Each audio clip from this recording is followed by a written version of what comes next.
अभी हमारी बुद्धि पशुता में अटकी हुई है। हमारी जो अंदर की आकांक्षा है वो श्री श्यामाजू के गोरे चरणारविंद की निरंतर सानिध्य वृत्ति, निरंतर सेवा वृत्ति, निरंतर तत्सुख भावना में डूबना है। जब तक ये पशुता दूर नहीं होगी तब तक हमारे हृदय में कहीं संभावना ही नहीं बन सकती कि हम प्यारी जू के श्री चरणों की सेवा का अधिकार प्राप्त करें। जैसे एक साधारण पशु चाहने वाला वो कभी कामना ही नहीं कर सकता कि मैं राष्ट्रपति पद पे बैठूं और देश का शासन संभालूं, क्योंकि उसे पता है। ऐसे ही हमारे हृदय में बैठ गया है, हम गृहस्थ हैं, हम विषयी हैं, हम अमुक हैं, हम अमुक हैं। इसीलिए जब हमारे हृदय में ये बात डाली जाती है श्रवणेन्द्री के द्वारा कि आप श्री जी के हैं, आप ठाकुर जी के हैं, आप भगवत अनुराग के मार्ग में कदम रखिए और उनको प्राप्त कीजिए, तो मन घबरा जाता है, भय पैदा होता है। कैसे निर्वाह होगा जीवन? जीवन भर विषय नहीं भोगने, जीवन भर विषय नहीं भोगने, बस घबराहट। यहां उपासक समझे, ये उसकी घबराहट नहीं है, ये उसकी घबराहट है जिसने सदैव तुम्हें घबराहट दी है। ये वो मन, वो विषय इंद्रियां, वो घबरा जाती है। सच्चिदानंद रस की प्राप्ति की बात सुनने पर घबरा जाती है। विचारवान उपासक यही सावधान हो जाए। उस घबराहट को, उस मन की मलिनता को, उस पशुता को अपना मान लेता है और वो घबरा करके परमार्थ के साधन से रहित होना अच्छा समझता है, सुखद समझता है, आनंदवर्धक समझता है। ये अविवेक, ये अविद्या, ये पशुता ही हमें भोगों में लगाए हुए है। जिन भोगों के लिए तुम दुर्लभ मनुष्य शरीर को व्यतीत कर रहे हो, वो तो पशु पक्षी कीट पतिंगा हर योनियों में है। अगर उसमें तृप्ति होती तो न जाने कितने काल से लेकर आज तक आप विषय सेवन ही करते रहे हैं।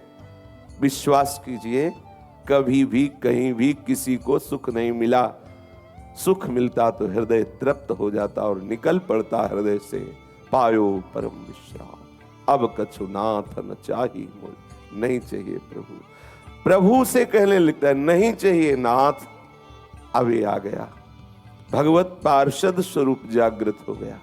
अब ब्रह्मा के रचे हुए किसी भी भोग में सामर्थ्य नहीं कि उस विवेकवान भगवत पार्षद स्वरूप उपासक के हृदय में भोग वासना पैदा कर दे। समस्त विषयों में रहते हुए भी वो ज्यों जल में कमल का फूल रहे, ऐसे रहता है। बिल्कुल सत्य समझ लीजिए। एक जन्म आप थोड़ा सा जलन सहने के लिए तैयार हो जाइए। ये चिंतन चल रहा है। उपासक घबराए ना, ये बहुत अनुभव की बात कह रहा हूं।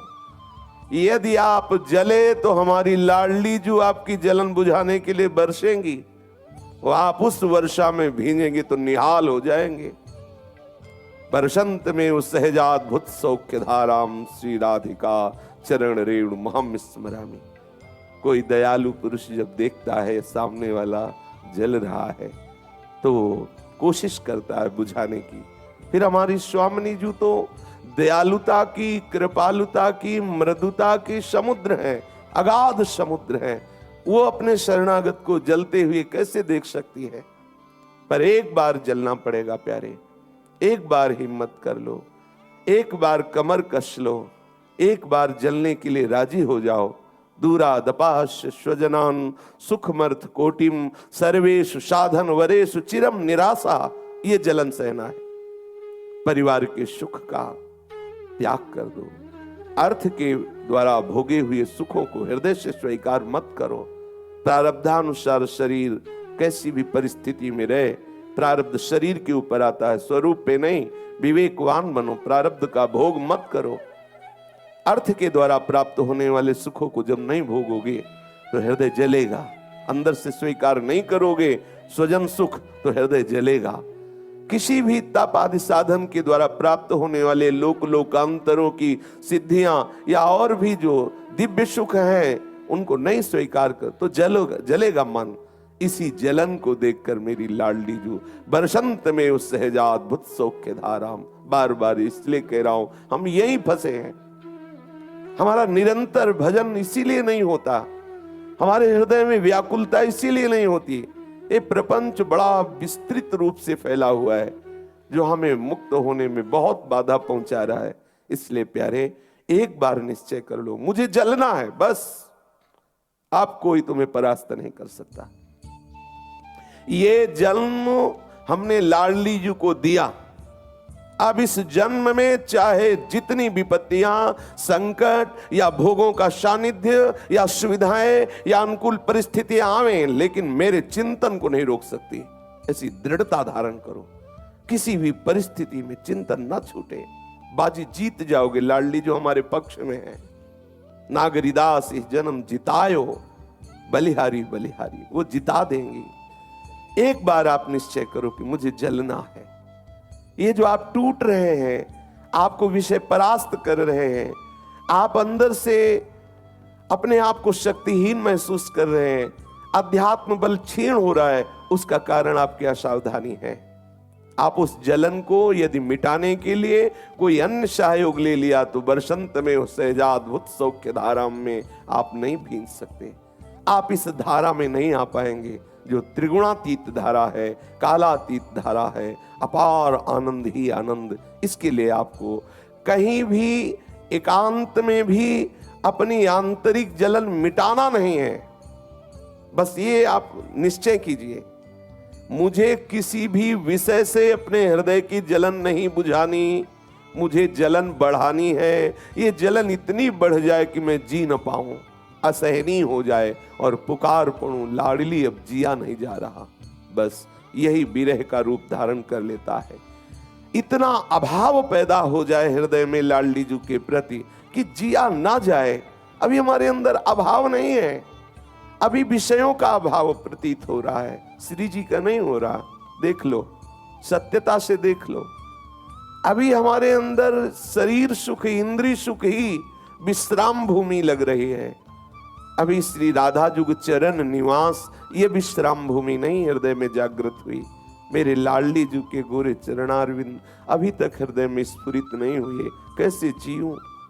रात दिन तुम्हारा हृदय इस बात के लिए जलने लगे, आपके हृदय में इतनी व्याकुलता बढ़ जाए कि आपका कहीं भी कोई भी धैर्य बंधा न पावे। कोई विषय, कोई व्यक्ति, कोई स्थान मेरे मन का रंजन न कर पावे। मेरा मन इस ऊंचाई पे चढ़े, किसी भी व्यक्ति के मिलने से, वस्तु के मिलने से, पद प्रतिष्ठा से, भोग से कहीं भी मेरा मन राजी न हो। वो जलता ही रहे। वो तभी राजी हो जब वैद्य संवरिया हो, प्यारे मिले, प्रीतम मिले। विश्वास कीजिए, हम यही टूट जाते हैं। कब तक झेलें, कब तक जलें? ये क्यों? ये कभी प्रश्न आया तुम्हारे हृदय में? कब तक भोगें? अनंत जन्म बीत गए, वही इस मलमूत्र के भांड शरीर में मैं करके अपना अहम स्थापित करके बराबर उसी को भोगते रहे, उसी को भोगने की फिर चाह। कब तक? कभी ऐसा प्रश्न किया मन से? ये तो प्रश्न आ जाता है, कब तक सहूं? लेकिन ये प्रश्न आता है कभी, कब तक भोगूं? कब तक इसको भोगूं? हे नाथ, अब तो कृपा कर दो, हटाओ इस प्रपंच से।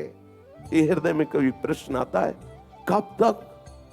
अनादिकाल से, जब से सृष्टि रची गई, इसी को भोग रहा हूं, आज तक खोज रहा हूं, लेकिन क्या विश्राम मिला? क्या वस्तु मिली?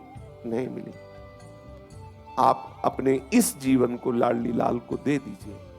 लाडली लाल को देने का तात्पर्य है उनके नाम, उनके रूप, उनकी लीला, उनके धाम, उनके प्रेमी जनों का संग। हृदय में किसी भी अन्य सुख को स्वीकार मत कीजिए, तो आपको महासुख की प्राप्ति होगी। जब आप स्वीकार कर लेते हैं तो आप अध्यात्म बलहीन हो जाते हैं। एक एक शब्द ध्यान देने योग्य है। ये जीवन है, जीवन। जहां आपने साइड में, एकांत में किसी भी इंद्री के सुख को स्वीकार किया तो आपका वो जो जलन बढ़ी थी वो नीचे दब जाती है। बार बार यही मरण जन्म, बार बार भोग, बार बार यही हमारी प्रक्रिया चल रही। फिर हार करके हम कहते हैं हम इस योग्य नहीं। क्यों? आप इंद्री मन को स्वीकार करके ही तो ऐसी दशा को प्राप्त हो रहे हो। आप सावधान हो जाइए।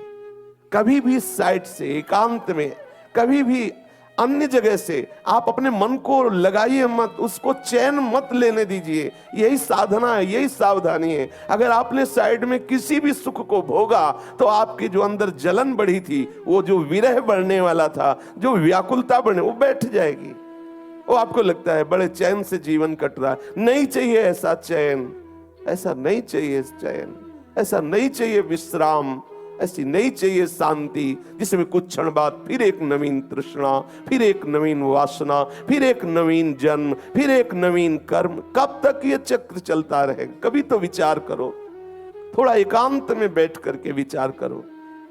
समाज में हम अपने को साधक साबित करते हैं और एकांत में हम अपनी उस आंतरिक अध्यात्म बल शक्ति को क्षीण करते हैं। सावधान, आपके हृदय की जलन बढ़नी चाहिए, इस बात पर ध्यान दीजिए। भगवत प्राप्ति के लिए मुझे जलन चाहिए, मुझे प्रतिकूलता चाहिए, मुझे विपरीत परिस्थिति चाहिए, तभी हम अत्यंत वैरागी होकर अंदर से भगवत अनुराग के लिए तभी हमारा हृदय पुकारेगा, हे दीन बंधु, हे अनाथों के नाथ, स्वीकार कर लो, अब जिया नहीं जा रहा।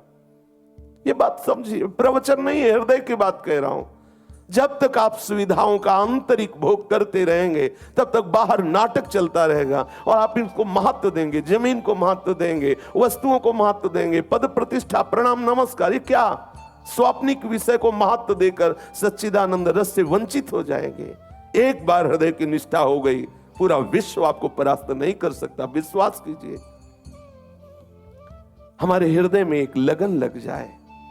आज के सत्संग की बात गांठ बांध लीजिए हृदय में कि बाहर से हमें अपने हृदय की जलन नहीं शांत करनी, नहीं स्वीकार करना किसी उस विषय को जिसमें मन राजी हो रहा है। हमें इसे राजी नहीं करना, इसका रंजन नहीं करना, इसका भंजन करना। ये जले, इसने जन्म जन्मांतर से प्रीतम से विमुख किया, ये जले। ये दुष्ट हमें न जाने कहां कहां भटकाया, न जाने कौन कौन सी कसमें खवाई, तोड़ाई, क्या क्या नहीं भ्रष्ट आचरण कराए। इसलिए अब नहीं, अब लो नशानी, अब नहीं हो सकता। निश्चय कर लो, तुम्हारे निश्चय में इतनी सामर्थ्य, तुम प्रभु के बच्चे हो, तुम अविनाशी सच्चिदानंद की शक्ति हो। उस पूर्णमदः पूर्णमिदं पूर्णात् पूर्णमुदच्यते पूर्णस्य पूर्णमादाय पूर्णमेवावशिष्यते, उस महापूर्ण शक्ति के तुम अंश हो, अर्थात पूर्ण शक्तिमान तुम भी हो, तुम उसी के बच्चे हो। केवल ध्यान दे दो अपने स्वरूप की तरफ। हम भूल गए इस देह को अपना मान करके। तुम्हारा 4 दिन का जीवन है, गोपाल की लीलाओं का गायन करो, उनके नाम का जप करो, उनके श्री चरण माधुरी का चिंतन करो।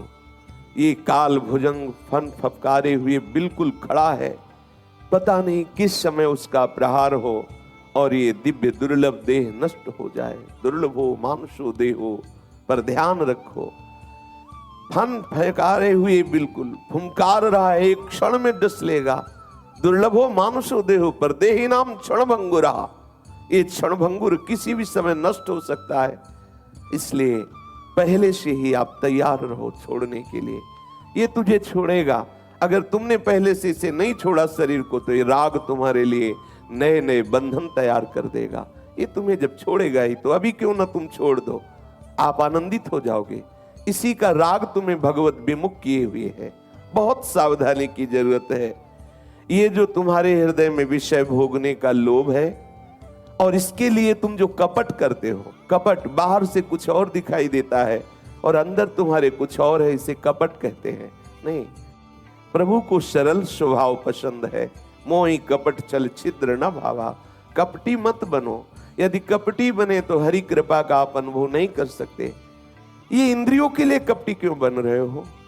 ये अंदर से तुम्हें प्रेरित कर रही भोगों के लिए, तो तुम इनका विरोध क्यों नहीं करते?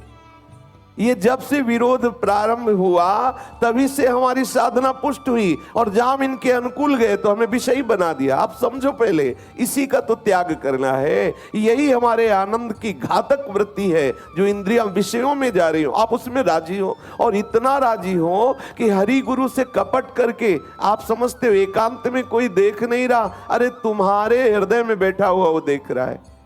कैसे तुम उससे प्रीति प्राप्त करोगे? कैसे तुम सच्चिदानंद रस को प्राप्त करोगे? क्यों कपट कर रहे हो? नहीं सहा जाता तो रो उनके सामने, उनसे प्रार्थना करो, उनको पुकारो। कपट करके बाहर से कुछ और अंदर से कुछ और अपने जीवन को क्यों धोखे में डाल रहे हो? ये विषय भोगने का लोभ ही तुमसे कपट कराता है। तुम ऐसा समय क्यों दिए चिंतन करने का? जैसे आप अभी बैठे हुए हो, क्या विकार है? क्यों? क्योंकि आपने अपनी श्रवण इंद्रिय सहित मन को सत्संग में लगा दिया। तो आप एकांत में जब समय देते हैं, विषय चिंतन करते हैं, विषय स्फुरणा होती है, विषय संकल्प बनता है, तब विषय क्रिया होती है, फिर आप अध्यात्म बलहीन हो जाते हैं। आपके अंदर आध्यात्मिक उत्साह नहीं रह जाता। क्यों आप ऐसा करते हैं? आप अपने आप को धोखा क्यों दे रहे हैं? आप देखिए, अंदर झांक कर देखिए, आपके ऊपर कितनी कृपा हुई। संसार चक्र संस्कृति मांझ बरियाई के पायो, मानुष देह वृथा कतडा। तुम चक्र में पिस रहे थे, उससे प्रभु ने तुम्हें अलग कर लिया, तुम्हें संसार से अलग कर लिया, अपना साधक चुना, अपना पार्षद चुना। फिर तुम कपट क्यों कर रहे हो? यदि वही विषय भोगना है, वही कपट करना है, फिर बाहर से आप पार्षद रूप क्यों हैं? आप भगवत भक्त का बाना धारण किए हुए हैं, भगवत मार्ग के पथिक हैं, आपको प्रभु ने पसंद किया, तो आप इतना सह नहीं सकते? जबकि वो आपको नहीं सहना पड़ रहा, उन दुष्ट इंद्रिय और मन को जलना हो रहा है, जो आपको सदैव जलाते रहे, बांधते रहे, प्रीतम से विमुख। थोड़ा विवेक धारण करो, थोड़ा सा विचार करो। आप इतने तन्मय हो रहे हैं इंद्रिय मन में, जैसा वो प्रेरणा करते वैसा हम करते, हम समझ रहे वो हमें सुखी कर रहे, अरे वो बांध रहे हैं। जैसे हम बिच्छू के डर से सांप के बिल में हाथ डाल दे और वो काट खाए, ऐसे ही हम भोग वासना की जलन को ना सह करके जब भोगते तो उतना विष फैल जाता है। और नवीन संस्कार, पहले बिंदु मात्र आता है, फिर तरंग मात्र होता है, फिर समुद्र हो जाता है, हटाना मुश्किल हो जाता है। इसलिए उपासक सावधान। किसके लिए कपट कर रहे हो?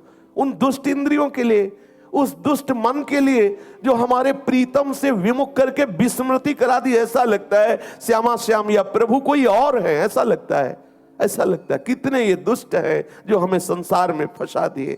हमें बाहर के दुष्ट परास्त नहीं कर सकते। एक संसार दुष्ट की संगति ताहू में तुम पुष्ट करावो, विनती करो सकल धर्मिन सो, धर्मी हो जिन नाम धराओ।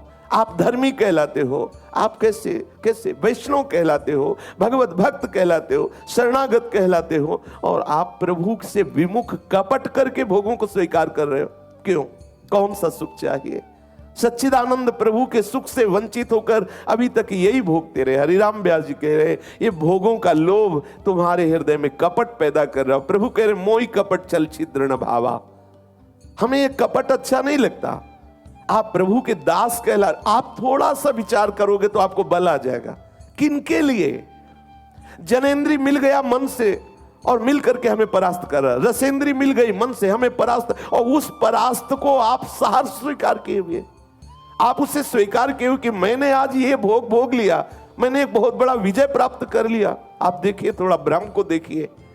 वो शत्रु हमारे परम प्रीतम प्रभु से विमुख करके हमारी दुर्गति कर रहा है, हमारे अध्यात्म बल को नष्ट कर रहा है, हमारी वृत्तियों को मलिन कर रहा है। हर्षित हो रहे, आज हमने भोग भोग लिया, आज हमने अमुक विषय भोगा, आज हम इस विषय को प्राप्त कर लिए। गर्व कर, अरे अपने पतन को तुम गर्व मान रहे हो। तुम एकांत में अपने प्रीतम के लिए तड़पना रोना छोड़ करके विषय क्रिया कर रहे हो, विषय चेष्टा कर रहे हो। प्यारे समझो, कुछ दिन का जीवन, ये कर्तव्य की फांसी, ये धर्म की फांसी आपको प्रभु से विमुख किए, समझो पहले। इसीलिए प्रभु कहते हैं सर्वधर्मान परित्यज्य, स्वयं आदेशों कर रहे। महारस की प्राप्ति के लिए तुम्हारा जन्म हुआ है, प्रभु ने कृपा। ये कपट छोड़ो। हमें श्रीधाम वृंदावन में वास करते हुए भी प्रेमानंद का अनुभव इसीलिए नहीं हो रहा, हम कपट कर रहे हैं। बाहर से कुछ और है, अंदर से और है। क्यों? क्या सर्वंतर्यामी सर्वशक्तिमान सर्वत्र विराजमान प्रीतम नहीं देख रहा? उससे कपट क्यों कर रहे? आप उस समय रोइए, आपको नहीं सहा जा रहा, ये आपको इंद्रियां परास्त करें, आप प्रभु से प्रार्थना कीजिए। उल्टा होता है, हम प्रार्थना और रोने की जगह और कपट करके उनको हृदय में इतना छुपा के रखते हैं। अगर गुरुजन पूछे भी कि क्या आपके द्वारा ऐसी त्रुटि हो रही, आप बिल्कुल साफ मना कर देते नहीं। क्यों? ऐसे दुष्ट चोरों को जो हमारे आध्यात्मिक संपत्ति को लूट रहे हैं, हमारी श्वासों को जो बहुत ही कीमती है, हमारे समय को जो बहुत अमूल्य है, उसको नष्ट कर रहे हैं, ऐसे हम ठगों को, चोरों को इतनी सुरक्षा से छुपाए हुए अरे हमको इनकी पोल खोल देनी चाहिए, ये हमें नष्ट कर रहे हैं, देखो देखो मुझे बचाओ, कोई बचाओ, गुरुदेव बचाओ, इष्ट बचाओ मुझे, देखो ये बेईमान हमें परास्त कर रहे हैं। लेकिन ऐसा नहीं होता, हम ईमानदारी बाहर प्रस्तुत करते हैं कि ये बहुत हम सही चल रहे हैं, आप इन चोरों का साथ देकर नष्ट हो जाएंगे। कपट मत कीजिए।